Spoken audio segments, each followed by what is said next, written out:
bom dia, boa tarde ou boa noite, conforme seja o horário que estejam me ouvindo.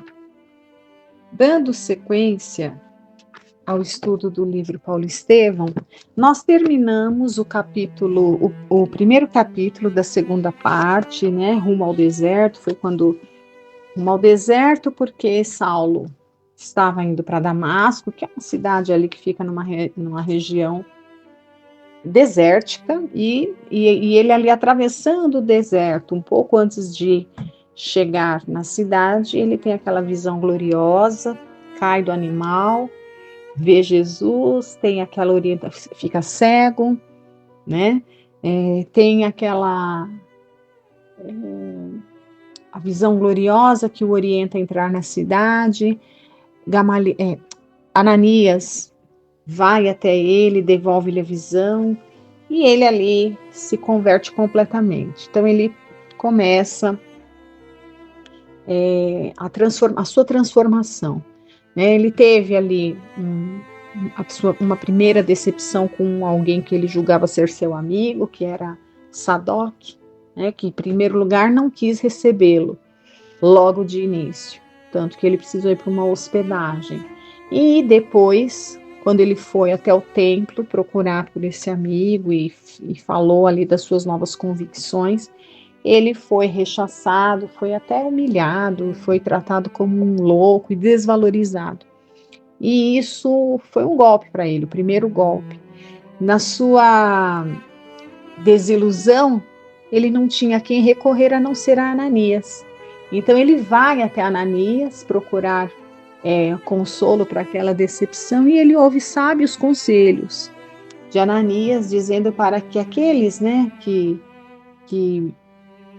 tomam o estandarte de Jesus por divisa, não espere facilidades. Então, Gamaliel ali o aconselha, né, que não esperasse facilidades, e ao contrário, que esperasse e se preparasse para perseguições, para ser testado na sua fé, na sua perseverança, né? E para ele meditar sobre essas coisas todas. E ele decide fazer isso. Então ele decide que ele ia, mais uma vez, ele ia para o deserto, para uma outra cidade, Palmira.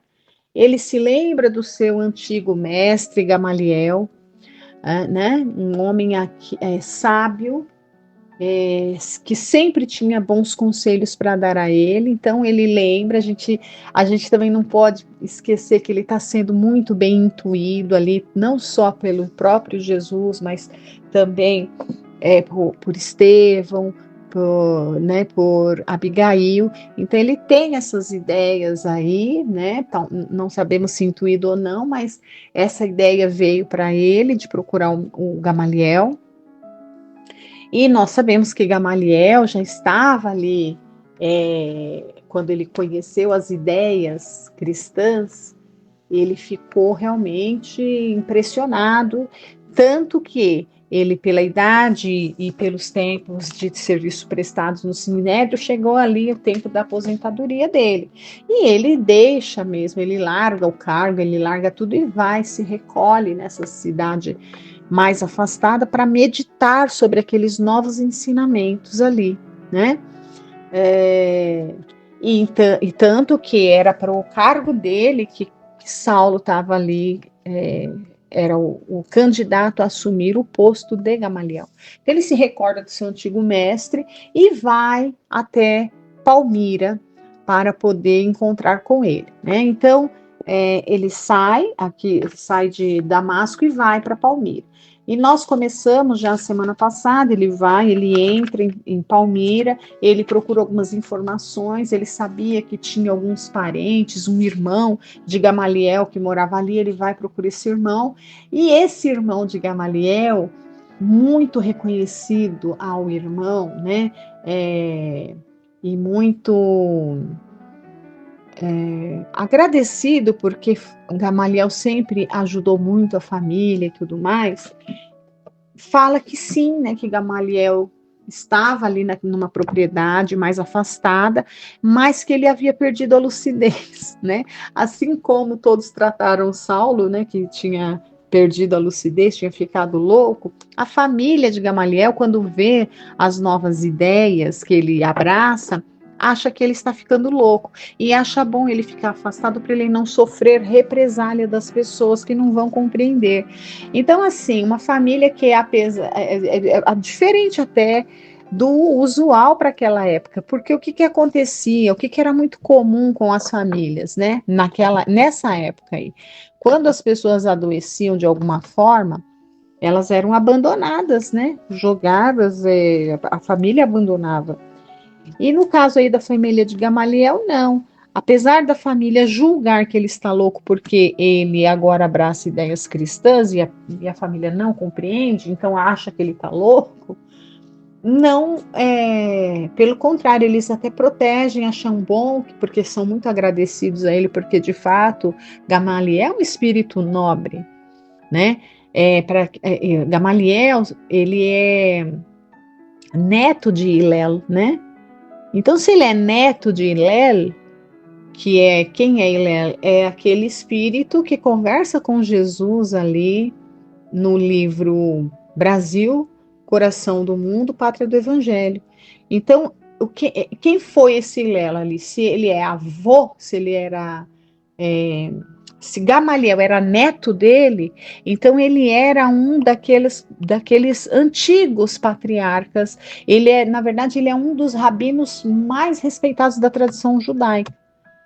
Ali, bem do começo, do início, ali, né, remoto, ali, bem para trás, remontando ali desde, né, vindo ali de Abraão, né, do surgimento do povo hebreu. Então, Hillel é um um sacerdote, era um rabino de altíssima respeitabilidade, né? E Gamaliel é seu neto.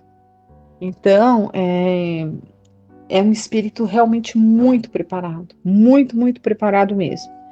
E a família o protege, né? Fala, bom, não vão entender essas ideias dele, se ele com essas ideias lá em Jerusalém, em cidades maiores, vai ser perseguido. Então, para preservá-lo, acha melhor deixar ele quietinho ali, escondido, reservado naquela cidade pequena.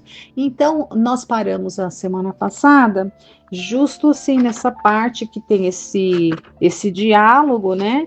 Em que o irmão de Gamaliel fala sobre Gamaliel para Saulo, dando essas informações, né? De que ele estava louco porque ele estava ali acreditando num carpinteiro como se fosse o Messias e tudo mais e que isso seria um absurdo, né? Mas melhor ele ficar ali escondido do que falar essas ideias num lugar onde ele pudesse ser perseguido. Então, olha, continuando aqui, eu vou retomar, né, desse ponto, eu vou reler aqui essa parte do diálogo com o irmão de Gamaliel, e a gente vai, eu vou pegar o último ponto que lemos, o último parágrafo da semana passada, e vamos continuar, né? Então, olha só. Então, o irmão de Gamaliel diz para Saulo, olha, no seio de minha família, Gamaliel é tratado como se fora nosso pai. Então, era assim, ele era irmão, e provavelmente Gamaliel era um irmão mais velho, né? E ele era tão amoroso e tinha uma autoridade moral ali tão grande que o irmão, na família toda, o tinha como um pai. Olha, aliás, devo meu início de vida às suas imensas dedicações fraternais. Era um conselheiro, bom conselheiro, por excelência, tanto que Saulo vai atrás dele, atrás dos seus bons conselhos. Bons e sábios, sempre conselhos, né? Por isso mesmo, eu e minha mulher combinamos com os filhinhos relativamente à atmosfera de paz que deverá cercar aqui o prezado e nobre enfermo. Então veja que o irmão entende que ele está doente, mas não o abandona, cuida dele, né? Quando ele discorre sobre as ilusões religiosas que o empolgam no seu desequilíbrio mental, ninguém nesta casa o contradiz. Então todo mundo fica ali, né? Não vamos deixar ele, coitado, ele está doente, vamos ser complacentes, por tanta gratidão, por tanto o quanto devemos a Ele, né? Já sabemos que não fala mais por si. A mentalidade poderosa esmaeceu, a estrela se apagou. Considerando essas penosas circunstâncias, ainda rendo graças a Deus que me trouxe aqui para terminar seus dias aquecido pelo nosso afeto familiar e indene do escárnio de que talvez pudesse ser objeto em Jerusalém, onde nem todos estão à altura de lhe compreender e honrar o passado ilustre. Então veja que a família acha que ele está ficando louco por causa das ideias que ele está defendendo agora, e o deixa ali escondidinho para preservar dos ataques, porque sabe que na cidade maior, na cidade grande em Jerusalém, ele seria atacado e esqueceriam ali do seu passado ilustre, né? Passado ilustre porque é um dos maiores rabinos que já teve ali em Jerusalém, né? Assim como seu avô no passado, que é o Hilel. Mas a cidade sempre venerou nele um mestre inesquecível, ajuntou o rapaz, né, Saulo, como se quisesse defender seus próprios sentimentos de amizade e admiração. Então, aqui começando a leitura de hoje. Até então, a gente estava relembrando da semana passada, né? Então, continuando, Saulo diz, né? A cidade sempre venerou nele um mestre inesquecível, né?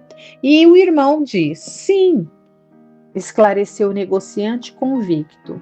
Um homem do seu nível intelectual estaria preparado a entender tudo. Mas e os outros?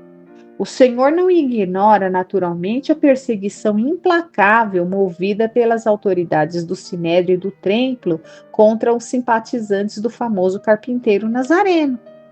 Né? Então, era tão grande a perseguição que a notícia correu, todo mundo sabia, né? Palmira teve notícias dos fatos por intermédio de inúmeros patrícios pobres que deixaram Jerusalém à pressa, ameaçados de prisão e morte. Ora, foi justamente com a personalidade desse homem que Gamaliel deu as primeiras demonstrações de fraqueza mental. Se estivesse por lá, que seria da sua velhice desamparada? Naturalmente, muitos amigos, como o Senhor, estariam apostos para a defesa, mas o caso podia tomar aspectos mais graves, surgirem inimigos políticos reclamando medidas ingratas. E de nossa parte, nada poderíamos tentar para restabelecer a situação, porque, na verdade, a sua loucura é pacífica, quase imperceptível, e de maneira alguma conseguiríamos suportar sua apologia ao celerado que o Sinédrio mandou à cruz dos ladrões.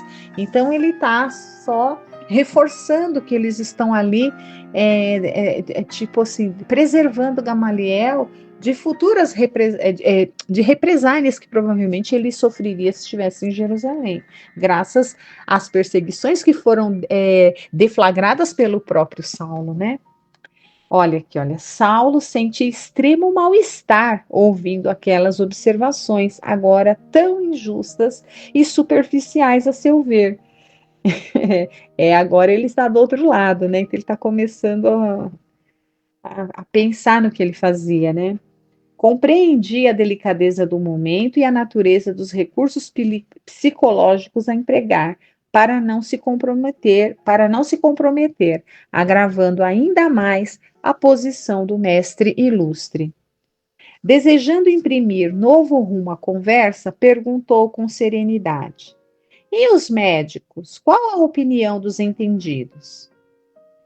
No último exame a que se submeteu por insistência nossa, descobriram que o estimado doente, além de perturbado, padece de singular astenia orgânica, que lhe vai consumindo as últimas forças vitais.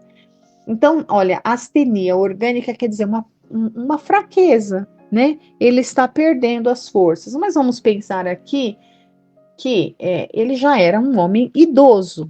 Vamos pensar aqui, essa época não é como é hoje, né? Tudo bem que os hábitos de vida não eram nada parecido com os de hoje, Mas também não havia as ferramentas de remédios aí que prolongam a vida mesmo sem qualidade das pessoas, como temos hoje. Então era natural que tivesse uma lâmpada que tivesse para se apagar, né? Vamos lá, continuando. Então ele já estava, né? Assim, com devido a idade avançada, e deveria ser bem avançada mesmo, ele já estava ali bem enfraquecido, né?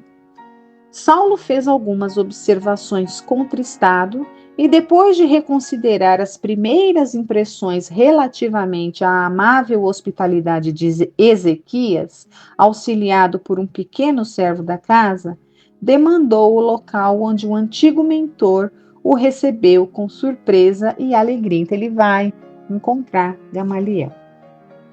O ex-discípulo notou que Gamaliel, com efeito, apresentava sintomas de profundo abatimento. Então, ele está fraquinho, né? Foi com infinito júbilo que o apertou afetuosamente nos braços, osculando-lhe, né? Deu um beijo amoroso, osculando-lhe amoroso as mãos encarquilhadas e trêmulas. Seus cabelos pareciam mais brancos, a epiderme sulcada de rugas veneráveis dava a impressão de alabastro, uma palidez indefinível. Falaram longamente das saudades, dos sucessos de Jerusalém, dos amigos distantes. Veja, olha, isso aqui é importante, olha só, olha. Falaram longamente das saudades, então ficaram relembrando o passado, né? Falaram dos sucessos de Jerusalém, dos amigos distantes, quer dizer, ele não estava sem lucidez, ele estava absolutamente lúcido. Absolutamente lúcido, ele não tinha problema mental nenhum. Olha lá. Depois dos preâmbulos afetuosos, o moço tarcense relatou ao mestre venerando as graças recolhidas às portas de Damasco. A voz de Saulo tinha a inflexão vibrante da paixão e da sinceridade que costumava imprimir as emoções próprias. O velhinho ouviu-lhe a narrativa com indizível espanto. Eu fico imaginando, aqui um parênteses meu, eu fico imaginando a alegria desse espírito, Gamaliel, ao ouvir a narrativa do seu tão amado discípulo, aluno que foi Saulo, falar dessa visão tão gloriosa às portas de Damasco. Eu fico pensando aqui, que emoção, né? Vamos continuar a leitura aqui para ver como que Emmanuel vai narrar para a gente esse momento glorioso ali para Gamaliel ouvir, né? Então vamos lá, olha. O velhinho ouvia-lhe a narrativa com indizível espanto. Nos olhos vivos e serenos rorejavam lágrimas de emoção que não chegavam a cair. Olha, era muita emoção, né? Aquela prova enchia-o de profundo consolo. Não havia aceitado em vão aquele término da exposição de. Peraí, vamos lá. Aquela prova enchia-o de profundo consolo. Não havia aceitado em vão aquele Cristo sábio e amoroso, incompreendido dos colegas, ou seja, ele aceitou a Jesus como o Messias Salvador, né? Ao término da exposição, Saulo de Tarso tinha o olhar velado em pranto. O bondoso ancião abraçou-o comovidamente, atraindo-o ao coração. E ele vai dizer, olha, Saulo, meu filho, disse exultante, bem sabia que me não enganava a respeito do Salvador, que tão profundamente me falou a velhice exausta, através da luz espiritual do seu evangelho de redenção. Gente, não vamos esquecer, Gamaliel era um fariseu. Então, quando a gente fala, os fariseus... Não, gente, nós somos espíritas, todos os espíritas são perfeitos e fazem tudo direitinho como deveria, né? Todos os católicos fazem tudo direitinho como deveria. Todos os evangélicos seguem tudo. Então, assim, os fariseus eram um grupo religioso ali da época, cuja característica maior, assim, maior, da maioria daqueles que estavam ali, era, eles sentavam na cadeira de Moisés, como Jesus diz, ou seja, eles conheciam a lei de Deus, eles conheciam a Deus, mas poucos praticavam, por isso. Então, esses que conheciam muito e praticavam pouco ou nada, esses foram aqueles que, digamos assim, não compreenderam a Jesus e até o perseguiam, de certa forma, por não compreender, que era o caso, talvez, de Saulo ali era o caso de Saulo, né? É o caso de Saulo, só que Sadoc era um saduceu, né? Era o materialista da época. Então, veja, né? Só que Gamaliel era um fariseu. Então, assim, vários eram ali pessoas, né? Do Sinédrio que eram boas. Então, a gente tem que tirar isso da nossa mente, de que todos os fariseus não eram maus, não, né? Era uma característica de conhecer e não praticar. Agora, e nós? Que conhecemos, será que também nós praticamos? Né? É uma coisa para se pensar. Então, Gamaliel era um fariseu e ele praticava tudo aquilo que ele conhecia. E quando ele conheceu Jesus, ele imediatamente, quando ele conheceu Jesus, não, quando ele conheceu o que se escreveu, o que alguém falou de Jesus, o que alguém relatou de Jesus para ele. Porque o que ele conheceu de Jesus foram a cópia dos manuscritos de Mateus que Simão Pedro entregou para ele. Então, ele lendo ali, para ele só ler o que estava relatado, para ele foi o suficiente para entender que aquele era o Messias e aceitá-lo como Messias. Mas veja, né? Olha o que a família falou dele. Independentemente, nas suas atitudes, ele já vivenciava até o que ele nem conhecia ainda.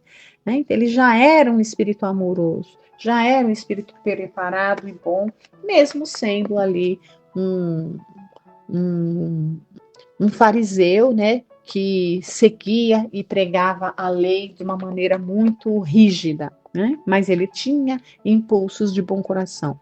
Ele seguia a lei de Deus da forma mais rígida ali que a lei mosaica pede, mas ele tinha bons impulsos no coração e praticava o bem, né? Então ele diz, olha, Saulo, meu filho, dizia exultante, bem sabia que me não enganava a respeito do Salvador que tão profundamente me falou a velhice exausta.